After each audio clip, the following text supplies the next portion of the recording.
தற்பொழுது பத்திரிகையாளர் ஐயநாதன் நம்மோடு இணைப்பில் இருக்கிறார். அவரோடு பேசலாம். சார் வணக்கம். முத்தமிழ் முருகன் மாநாட்டில் முதலமைச்சர் நிறைய கருத்துக்களை முன் வச்சிருக்கிறாரு. எல்லோருக்கும் விரும்பக்கூடிய அரசாக திமுக அரசு இருக்கிறது, அதில் பக்தர்கள் உட்பட அப்படிங்கிற வார்த்தையை சொல்லியிருக்கிறாரு. அது மட்டும் இல்லாம திருக்கோயில் கருவறைகள்ல எந்த உயர்வு தாழ்வும் காட்டக்கூடாதுங்கிற விஷயத்தையும் சொல்லியிருக்கிறார். இதற்கு பாஜக தரப்பிலிருந்து கடும் எதிர்வினை வந்திருக்கிறது. நீங்க எப்படி பாக்குறீங்க? முதலமைச்சருடைய பேச்சு ரொம்ப தெளிவானது. எல்லா நம்பிக்கைகளுக்கும் இடம் உண்டு, எல்லா நம்பிக்கைகளையும் நாங்க மதிப்போம் அப்படின்னு தான் அவர் சொல்லியிருக்காரு. இப்போ அரசமைப்பு ரீதியான ஒரு அரசு தான் தமிழக அரசு, இந்திய ஒன்றிய அரசு, அது எதுவானாலும். அப்ப நம்பிக்கைகளுக்கு ஒரு பாதுகாப்பு இருக்குது. நம்பிக்கைகள் அப்படின்றது ஒரு அடிப்படை ஆக்கப்பட்டுள்ள ஒரு அரசமைப்பை கொண்டு நாம இருக்கிறோம். நம்மளுடைய அரசமைப்பினுடைய அந்த முகப்புறையிலேயே நீங்க பாத்தீங்கன்னா பிரியாம்பிள் டு த கான்ஸ்டிடியூஷன், அதே பாத்தீங்க அப்படின்னம்னா ஃப்ரீடம் ஆஃப் தாட், ரிலிஜியன் அப்படின்றதே இருக்குங்க. அதே மாதிரி நீங்க பாத்தீங்கன்னா அரசமைப்பு உள்ள பாத்தீங்கன்னா ஆர்டிகல் 25, 26, 27, 28 எல்லாம் பாத்தீங்கன்னா அந்த மாதிரி அந்த உரிமைகளை எல்லாம் அது பாதுகாத்தது. 19 அதே தான்.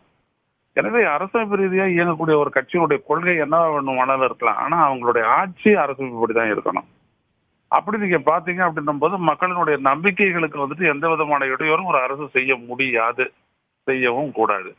அந்த மாதிரிதான் பாத்தீங்கன்னா எனக்கு முன்னாடி பேசிய சுப வீரபாண்டியன் அவர்கள் சொன்னதை போல தொடர்ந்து தமிழக அரசு, அது யாருடைய தலைமையிலான அரசா இருந்தாலும் சரி, அண்ணாட்சி காலத்திலிருந்து அப்படிதான் அவங்க நடந்துட்டு இருக்கிறாங்க. எந்த விதமான இதுவும் இல்லை. அதெல்லாம் அவங்க செஞ்சுட்டு தான் இருக்காங்க. எல்லா நம்பிக்கைகளும் இடமளித்து தான் அவங்க செஞ்சுட்டு இருக்கிறாங்க. அதான் எந்த விதமான ஒரு பிழையும் சொல்ல முடியாது. ரெண்டாவது விட என்னன்னா, இது இந்து சமய அறநிலையத்துறை அப்படின்றது கோயிலுடைய சொத்துக்களை எல்லாம் பாதுகாத்து அதன் மூலம் அதிலிருந்து வரக்கூடிய வருவாயை கொண்டு கோயில்களினுடைய பூஜை புனஸ்காரங்கள் உள்ளிட்ட பல்வேறுபட்ட நிகழ்வுகளை எல்லாம், அடிப்படை நிகழ்வுகளை எல்லாம் நடத்துவதற்காக உருவாக்கப்பட்ட ஒரு அமைப்பு தான் அது இந்து சமய அறநிலையத்துறை. அது ஜஸ்டிஸ் பார்ட்டி காலத்திலிருந்து இருக்கு. இப்ப இந்த மாதிரியான ஒரு அமைப்பை வச்சுட்டு இருக்கிற ஒரு ஆட்சி, அது நிச்சயமா இந்த மாதிரி கோயில்களுடைய ஒரு முக்கியமான ஒரு விழாவை நடத்துவதில் எந்த விதமான ஒரு புதுமையும் இல்லை, எந்த விதமான ஒரு அரசியலும் இருப்பதாக நான் கருதவில்லை. அரசியலை வைத்துக்கொண்டு, முருகரை வைத்துக் கொண்டோ அல்லது வேலை வைத்துக் கொண்டோ அரசியல் செய்தவர்கள் யார் என்பதெல்லாம் தெரியும்.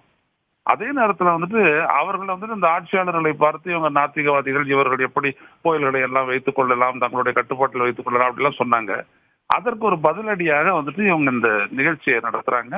இது வரவேற்கத்தக்க ஒரு நிகழ்ச்சியாக இருக்குது. உலகெங்கிலும் இருந்து முருக பக்தர்கள் கலந்து கொண்டிருக்கின்றார்கள்.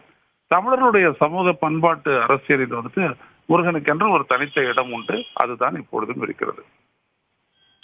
பக்தர்கள் உட்பட அனைவரும் விரும்பக்கூடிய அரசு என்று முதலமைச்சருடைய பேச்சில் எந்த ஒரு வியப்பும் இல்லை, அது தெளிவாக இருக்கிறது அப்படிங்கிற கருத்தை முன் வச்சிருக்கிறீங்க. இணைப்பில் உங்களுடைய கருத்துக்களை முன்வைத்தமைக்கு நன்றி.